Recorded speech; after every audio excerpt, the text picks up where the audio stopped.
오늘 성경 말씀은 마태복음 13장 16절에서 23절까지입니다.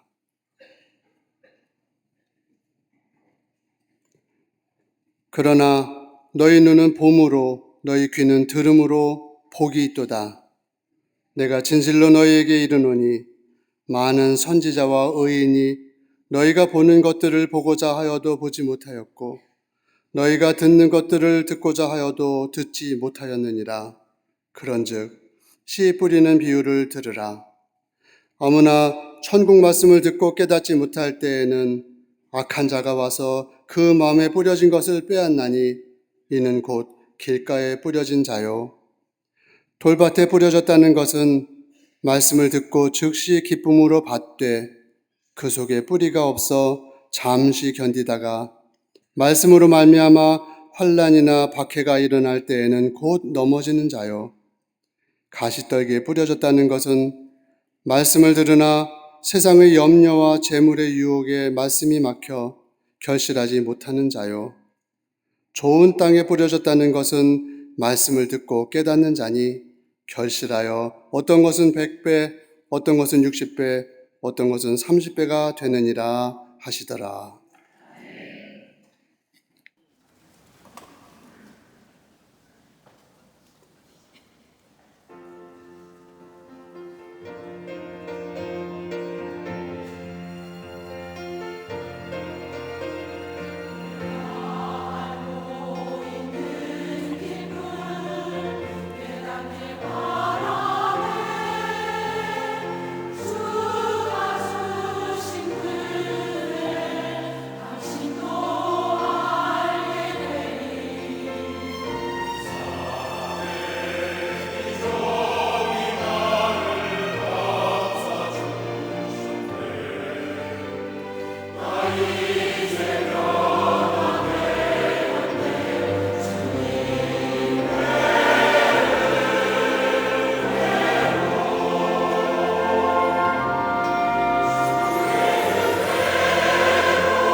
우리 갈릴리 성가대와 그리스도의 귀한 찬양에 감사합니다. 고맙습니다. 몇 해 전 미국에서 열렸던 한 컨퍼런스에 참석하면서 인디안 사역을 감당하고 있는 목사님으로부터 재미난 이야기 하나를 들었습니다. 그 내용의 이야기는 인디언 사회에서는 지금도 영혼의 상실이라고 불리우는 영혼의 병이 있다는 겁니다. 이 병의 증세는 마음이 혼란해지며 생각이 산만해지고 삶에 의욕이 없는 증세를 가지고 있는 병이라는 겁니다. 인디언들은 생각하기를 이러한 병은 육체나 몸에 병든 것이나 정신이 병든 것이 아니라 영혼의 병이 들었다는 겁니다. 이럴 때는 마을의 현자를 찾아가 상담을 하거나 전통적으로 내려오는 치료법을 가지고 병을 고치고자 한다는 겁니다. 그런데 인디언들이 생각하는 영혼의 상실이라고 하는 병의 증세는 대체로 이렇게 나타난다는 겁니다. 그 하나가 뭐냐? 살면서 노래를 그친 적이 있는가라는 겁니다. 언제부터 노래가 그의 삶에 그쳐졌는가? 그걸 알면 알 수가 있다는 겁니다. 여러분에게 노래가 있습니까? 여러분 애창곡이라는 것이 있습니까? 그냥 이렇게 지나가는 유행가가 아니라 여러분의 인생의 여정의 이야기를 담을 만한 노래, 울고 넘는 박달재 그런 거 말고요.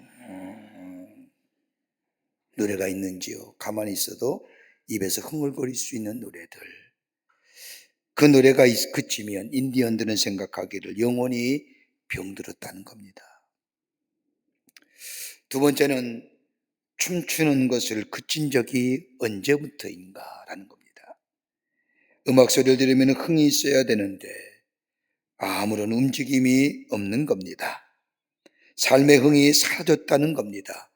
언제부터 사라졌느냐라는 겁니다. 제가 몇 달 전에 UMC 미국 연합감리교 총회를 참석하면서 참 인상 깊은 장면 하나 봤는데 찬양의 소리가 울려 퍼지자 그 안에 있던 모든 회중이 일어나서 찬양을 하며 노래를 하며 춤을 춥니다. 이따만한 흑인 여자도 저 강대상에 앉은 감독도 일제히 일어나서 찬송을 하며 몸을 흔드는 모습을 보면서 아주 인상 깊게 예배에 참여한 적이 있습니다. 여러분 노래 부를 때 흥이 있는지요? 찬송 부를 때에 심령의 깊은 곳에서 흥이 있는지요? 그 흥이 언제 사라졌느냐? 영혼에 질병이 걸린 때를 알 수 있다는 겁니다. 세 번째는 사는 게 언제부터 시들해졌느냐라는 겁니다. 사는 것에 재미를 물어보는 겁니다. 사는 재미가 없습니다. 더 이렇게 반복할 필요가 있을까 하면서 매일 반복되는 생활에 짜증나고 삶이 시들해졌다는 겁니다. 여러분 어떻게 사십니까? 마지못해요? 아닐 겁니다.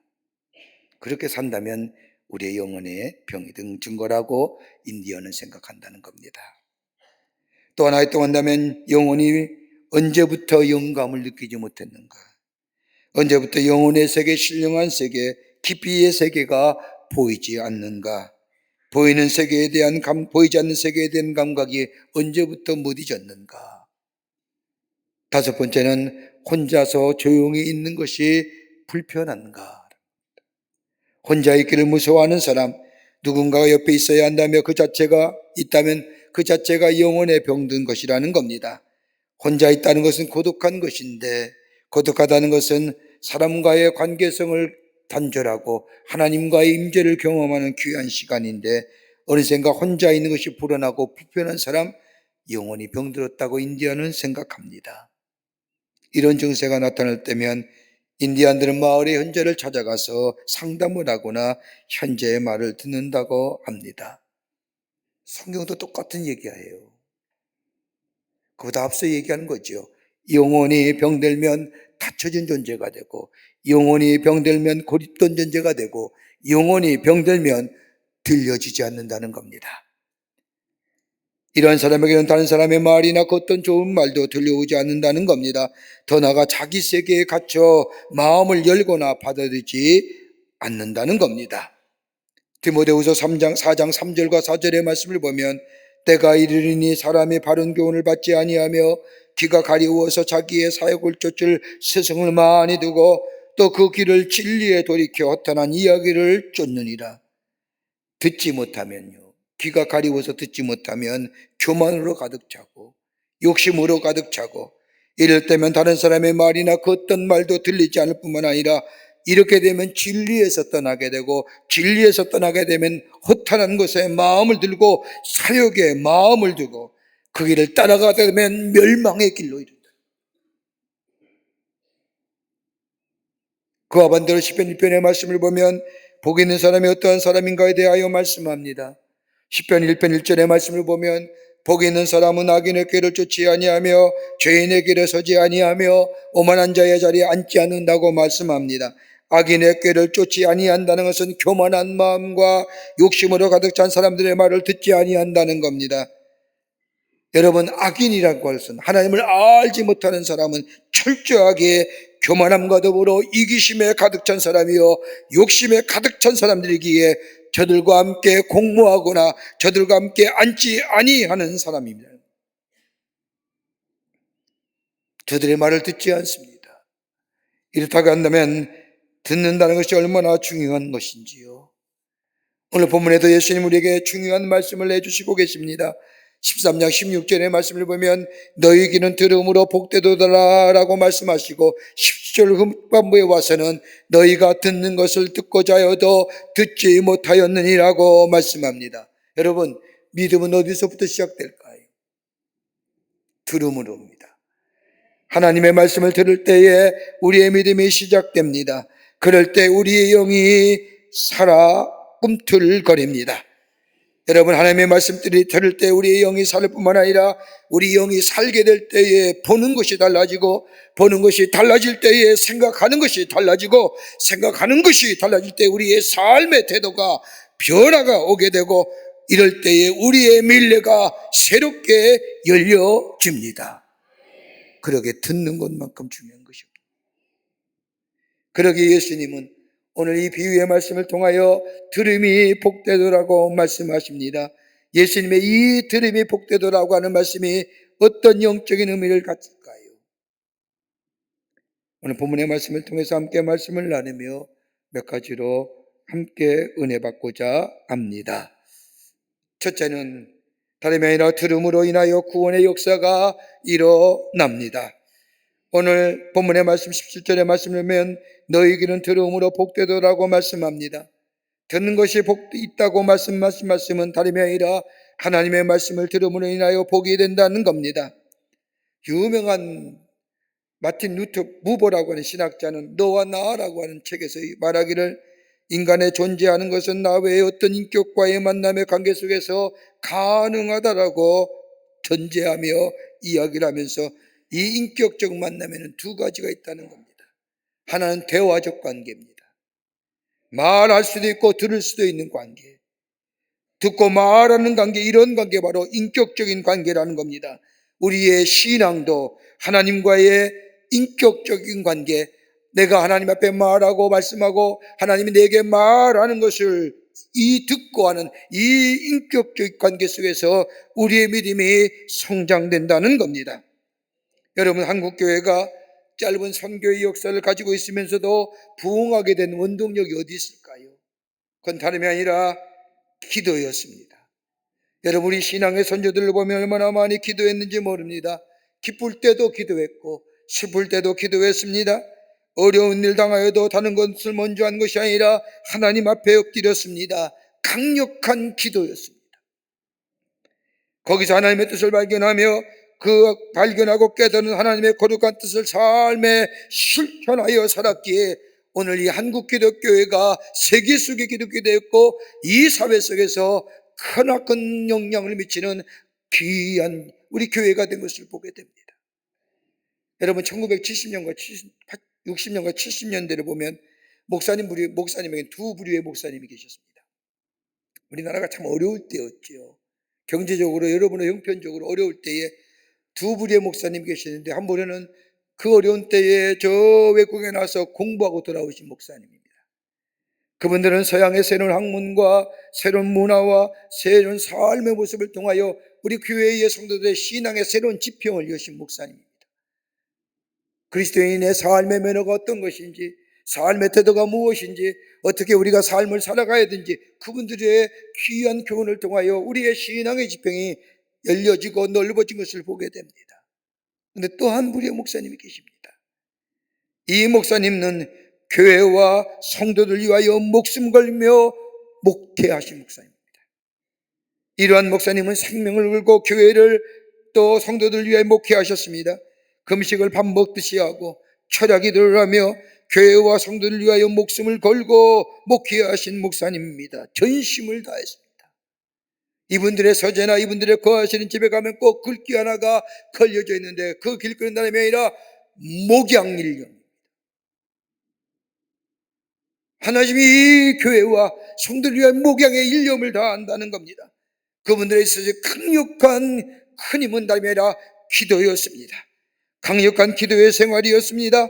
하나님 것에서 하나님의 뜻을 발견하고 그 발견하고 깨달은 하나님의 말씀을 삶에서 녹아내려 실천했던 목사님이 계셨기에 오늘 한국교회가 이만큼 성장하며 선교적인 사명에 쓰임받는 교회가 된 것을 보게 됩니다. 여러분, 그렇다고 한다면 우리의 신앙에 이런 모습들이 있는지요? 강력한 기도가 우리 가운데 있는지요? 한 걸음 더 나아가 기도했으면 하나님의 음성을 들어야 되는데 하나님의 음성을 듣고 계시는지요? 우리가 하고 싶은 기도만 하고 자리를 뜹니다. 하나님의 음성 듣기를 거절합니다. 하나님의 음성을 듣지 못하니 하나님의 뜻을 알지 못합니다. 그저 마음에 생각하는 대로 기도하고 이것이 마치 하나님의 뜻인 양 생각하며 삽니다. 그러니 열매도 없고 내용도 없는 허례와 의식만 있는 믿음의 생활. 하나님의 음성을 듣지 못하니 나를 향한 하나님의 생각을 왜곡하게 생각하여 해석하여 살아갑니다. 그러다 보니 우리 안에 하나님의 새로운 창조 역사가 일어나지 않는 겁니다. 들어야죠. 또 하나 마틴 부보라는 사람이 얘기하는 만남의 관계는 상대방을 비인격적으로 대하는 관계입니다. 나의 이익을 위하여 상대방을 내 수단으로 쓰는 겁니다. 다른 사람이 나를 자신의 이익에 의해서 자신의 욕심을 위해서 이용하는 겁니다. 여러분, 이것만큼 기분 나쁜 일이 없습니다. 그러면서 마틴 부부는 말하기를 나와 다른 사람의 관계가 인격적 관계로 맺어지느냐 아니면 비인격적 관계로 맺어지느냐, 나와의 관계하는 사람의 관계성이 너와 나의 I, thus냐 아니면 I, it냐.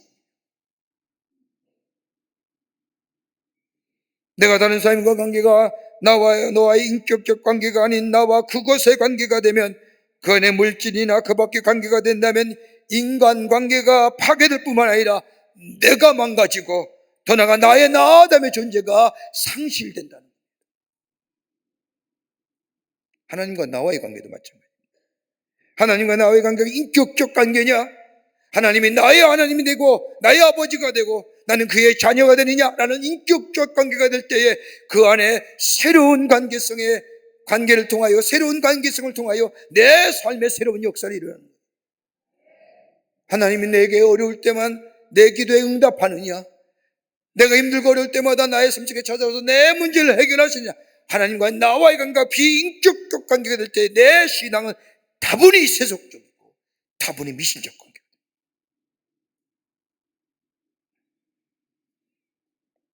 거기에 나의 나됨의 존재가 상실되는 겁니다. 창세기 3장 이하의 말씀을 보면 하나님께서 에덴 동산에서 아담이 죄를 지었을 때에 저 따먹지 말라는 선악과를 따먹고 저 숯불 사이에 숨었을 때 하나님이 아담을 찾으시지 않습니까? 아담아 내가 어디 있느냐, 아담아 내가 어디 있느냐. 여러분, 하나님이 모르셔서 아담을 찾으실까요? 아담아 내가 어디 있느냐라고 하는 이 찾으심의 물음에는 하나님은 아담과의 관계가 인격적 관계 속에서 하나님과의 바른 관계인 인격적 관계에서 바른 응답, 진실한 응답을 원하시기에 아담을 찾으신 거예요. 어느 아메리칸 인디언이 뉴욕 시내의 한 친구를 찾아갔습니다. 그 친구와 함께 뉴욕의 시내를 걷다가 갑자기 걸음을 멈추고 옆에 있는 친구에게 귀에다 손을 대고 이야기하는 겁니다. 야, 뉴욕에도 귀뚜라미가 있네. 뉴욕의 그 번화한 시내에서는 귀뚜라미의 소리를 들었더라는 겁니다. 옆에 있는 친구가 깜짝 놀라서 말하기를, 나는 생전에 뉴욕에 살면서 귀뚜라미 소리를 들어본 적이 없는데 라고 말하며 이 친구가 인디언 친구에게 말합니다. 당신은 산속에 살아서 청각이 발달돼 이 복잡한 뉴욕 가운데서도 귀뚜라미 소리를 들을 수 있구나. 여러분, 영적으로 민감해야 됩니다. 그래야 하나님의 음성을 들을 수 있습니다. 이것이 살 길이요. 하나님의 음성을 들을 때 저 아골의 골짜기에 마른 뼈들이 다시 살아나 맞춰서 생명력 있는 것처럼 말씀이 들려질 때 우리의 삶이 살고 우리의 영혼이 살고 우리의 미래가 새롭게 열려집니다. 그러게 다윗은 하나님의 말씀을 듣기를 즐거워했습니다. 시편 119편 147절 이하의 말씀을 보면 내가 새벽 전에 부르짖으며 주의 말씀을 바라싸우며 주의 말씀을 묵상하려고 내 눈이 야경이 짙기 전에 깨었나이다 라고 고백합니다.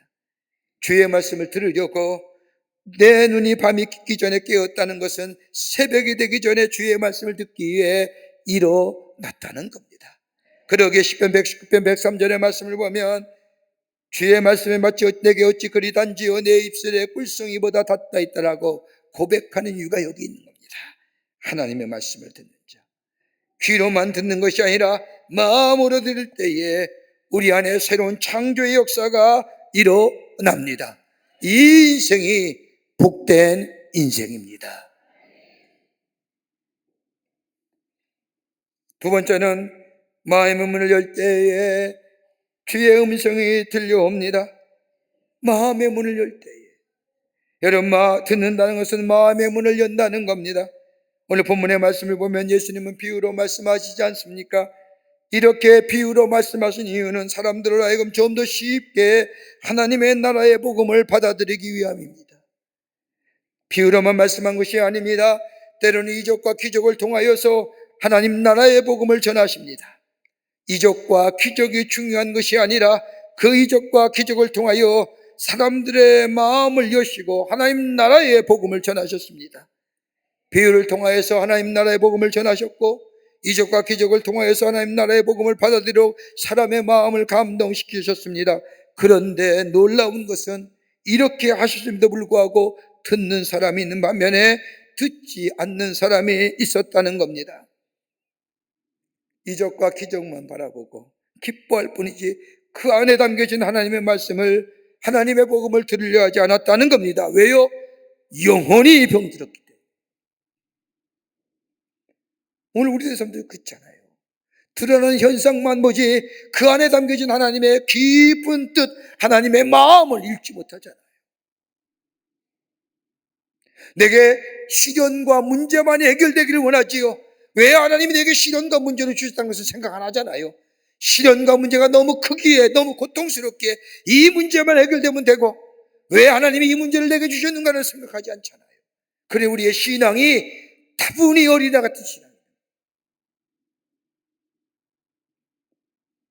내게 이 기쁨을 주셨는가? 내 인생의 여정저정이 하나님이 인도하시는 삶이라고 한다면, 하나님이 내 삶의 주인이시라면 내게 왜 기쁜 일이 있었는가? 그저 기뻐하고 감격할 뿐 아니라 네 기쁨을 주신 하나님의 뜻 생각할 줄 알아야죠.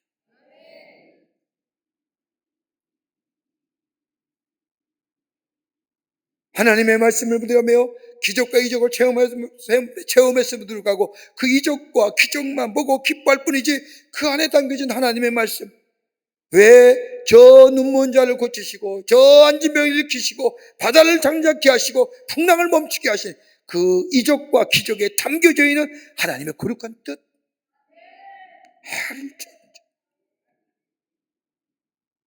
이게 무뎌지니까요. 우리의 신앙이 눈에 보이는 것만 원하는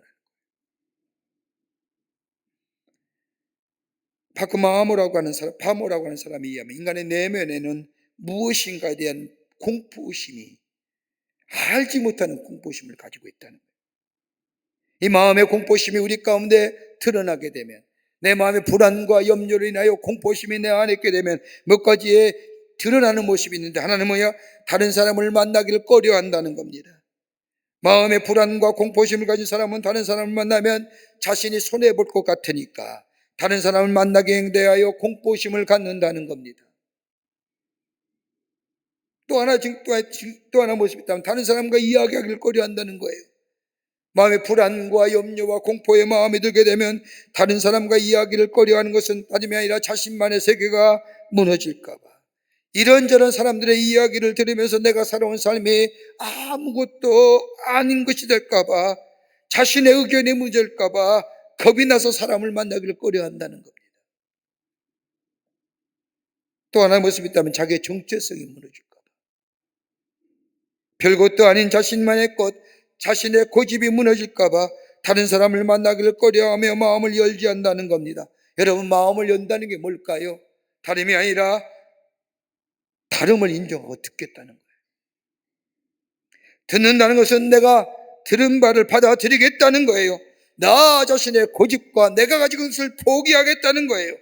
여러분, 성경 말씀을 가만히 보면 우리 하나님이 우리를 향하여 자주 하시는 말씀이 있어요. 다름이 아니라 내 마음을 달라는 거예요. 내 마음을 달라. 그리고 나의 말을 들으라는 거예요. 여러분, 마음은 히브리 언어에서의 그 사람의 전체를 얘기하는 겁니다. 생각만이 아닌 삶의 전체를 내게 달라는 겁니다. 그러기에 마음을 달라, 내 말을 들으라는 것은 내 마음의 문을 열고 내가 하는 얘기를 전적으로 받아들이라는 겁니다. 다른 말로 말하면 마음과 마음이 만나는 인격적 관계를 우리 하나님이 원하시는 겁니다.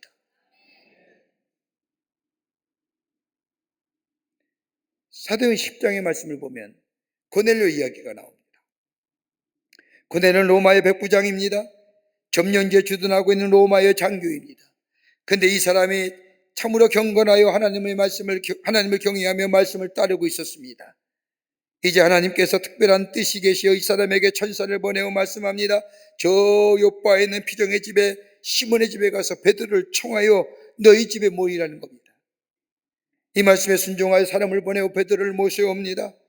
모셔왔을 때에 고넬료가 어떻게 합니까? 사도행 10장 후반부의 말씀을 보면 저 갈릴리의 어부 출신이요 초라하기 그지없는 수염이 난 덥석부리 영검 앞에 자신의 친척들과 자신의 가족들 다 모아놓고 베드로가 들어오자 그 앞에 무릎을 꿇고 엎드려 경배합니다. 이 모습을 당한 베드로가 깜짝 놀라서 이러지 마시오, 이러지 마시오. 나도 사람이요, 나도 사람이요. 그때에 고넬료가 말하지 않습니까? 지금 우리는 다 하나님 앞에 서 있습니다. 말씀하십시오. 당신에게 주신 말씀을 우리에게 전하여 주십시오라고 이야기하자.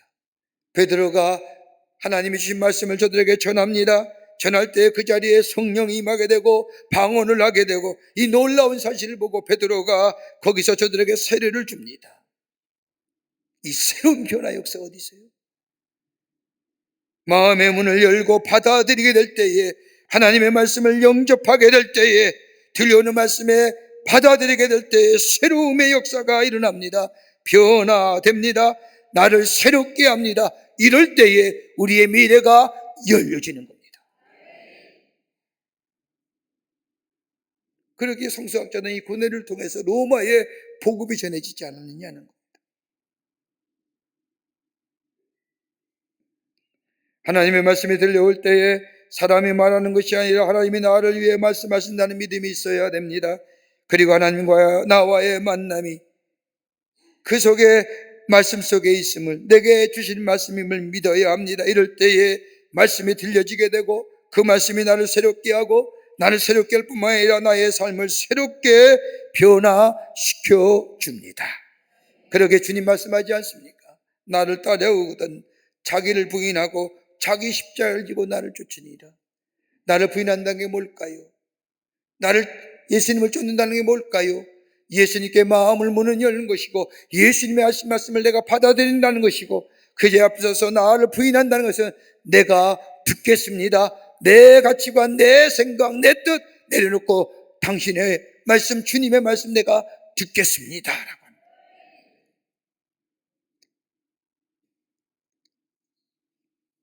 여기에 권고한 영의 새로운 영의 역사로 바뀌어지게 됩니다. 새롭게 변할 뿐만 아니라 하나님의 손길, 창조의 손길을 경험하게 됩니다. 새로운 미래가 열려지는 축복이 있어지게 되는 겁니다. 끝으로 들어질 때에 비로소 믿어지는 복을 누립니다. 자, 오늘 본문의 말씀을 보십시오. 예수님은 오늘 본문의 말씀을 비유로 말씀하면서 그 후의 말씀이 밭에 뿌려진 씨앗에 대한 비유. 씨앗이 뿌려졌는데 어느 씨앗은 길가에 뿌려지고 돌짝밭에 뿌려지고 가시덤불에 뿌려지고 옥토에 뿌려진 씨다. 그러면서 말씀하기를 길가에 뿌려진 씨는 악한 자가 와서 빼앗음으로 인하여 더 씨가 자라지 못하고 돌짝밭에 떨어진 씨는 뿌리가 없기에 환난과 박해가 오면 다 시들어 죽게 되고 가시덤불에 뿌려진 씨는 자라다가 세상의 염려와 재물의 유혹 때문에 다 없어지고 옥토에 뿌려진 씨앗이 그 뿌리를 내리고 열매를 맺는데 그 열매가 30배, 60배, 100배의 열매가 맺어지느니라. 자, 왜 예수님이 굳이 이 말씀하실까요? 앞에서 들을 귀 있는 자는 들으라고 말씀하시면서 비유의 말씀을 하신 이유가 어디 있을까요? 다름이 아니라 우린 다 하나님의 은총 안에 산다는 겁니다. 하나님의 은혜가 다 임합니다. 하나님의 말씀 모두 다 임하였다는 겁니다. 하나님 나라의 복음의 말씀이 모든 사람에게 임했는데 어떤 사람은 저 길가에 떨어진, 어떤 사람은 저 돌짝밭에, 어떤 사람은 가시덤불 같은 마음의 밭에, 어떤 사람은 옥토에 떨어진다. 들려졌다는 겁니다.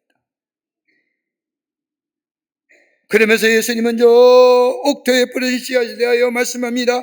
그 말씀이 땅에 떨어져 열매를 맺되 30배, 60배, 100배의 열매를 맺느니라. 여러분, 예수님이 말씀하신 것이 저 길가에 뿌려지시나 돌짝밭에 떨어지나 가시덤불에 떨어지시에 대한 말씀하실까요? 우리 주님의 관점은 다른 것이 아니라 옥토에 떨어진 저 씨앗이 자랄 때에 30배, 60배, 100배의 열매가 맺는다는 것에 우리 예수님이 말씀하신 관점입니다.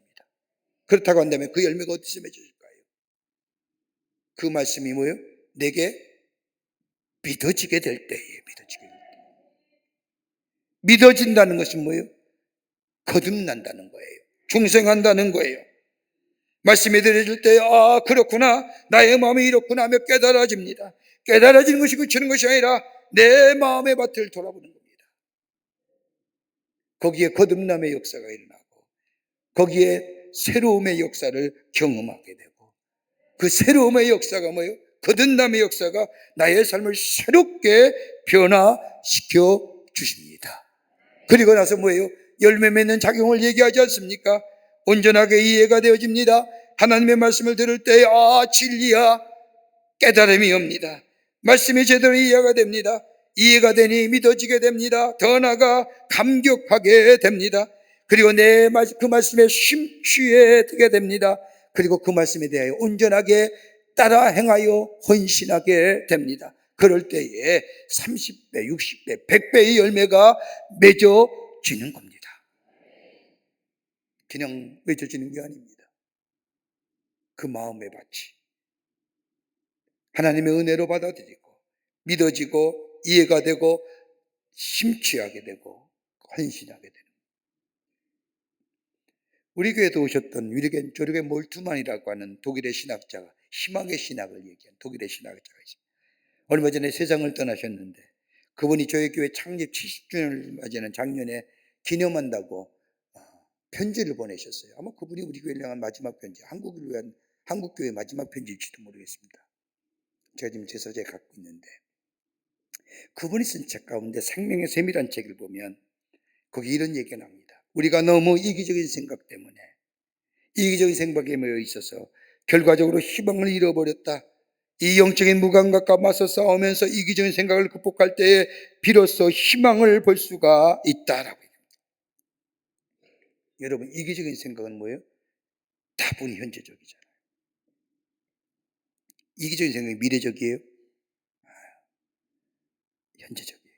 이걸 넘어서게 될 때에, 이걸 넘어서는 자가 될 때에 우리 안에 생명지향적인 인생, 생명 중심적인 인생, 영원한 생명을 살 수 있다고 희망의 신학자인 조르겐 몰트만이 얘기합니다. 이기적인 마음 넘어가는 거예요. 저 들짝과 같은 마음, 저 길가에 띄어진 뿌려진 마음들, 가시덤불과 같은 마음. 그러게 에레미야서 6장 10절의 말씀을 보면 귀의 할례를 받으라고 말씀합니다. 더러운 질을 깨끗이 씻어버려야 한다는 겁니다. 오늘 예수님도 말씀하시잖아요. 귀 있는 자는 들을지어다라고. 몇 번 무려 예수님이 10번 이상 얘기하십니다. 여러분, 말씀을 들을 수 있는 귀를 가진 사람, 행복한 사람입니다. 말씀을 들을 때에 믿어지는 사람, 복된 사람입니다. 말씀을 들을 뿐만 아니라 그 말씀에 감격하여 사는 사람, 영원한 생명을 소유한 인생입니다. 이럴 때에 그 말씀이 나를 지배하고 나를 다스리고 그 인생은 세상을 이길 뿐만 아니라 하나님의 나라의 30배, 60배, 100배의 열매를 이 땅에서 맺으며 새로운 미래의 주인공이 되는 삶으로 살아가게 되는 줄 믿습니다. 이 믿음이 여러분과 저 가운데 있어지기를 주의 이름으로 축원합니다. 하나님 감사합니다. 저희들 주께서 사랑해 주셔서 하나님의 자녀 삼으심에 감사합니다. 우리에게 말씀을 매일매일 주시는데 우리가 듣지 않을 때가 많이 있음을 고백하게 됩니다. 주님과 나와의 관계가 인격적인 관계 속에서 나에게서 나를 향하여 하시는 말씀 듣게 하여 주시고 그 말씀 따라 실천하며 사는 저희가 되게 하여 주셔서 옥토에 뿌려진 씨앗처럼 30배, 60배, 100배의 열매가 맺어지는 복된 인생의 삶 되게 하여 주시옵소서. 새로운 미래가 열려지는 인생 되게 하여 주시옵소서. 예수님의 이름으로 기도하옵나이다. 아멘.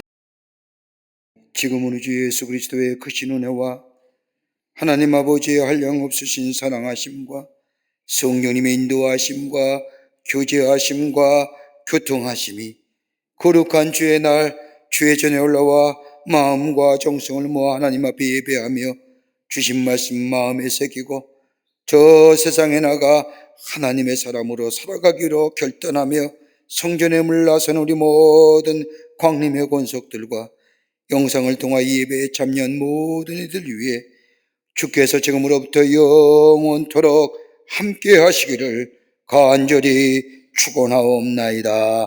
아멘.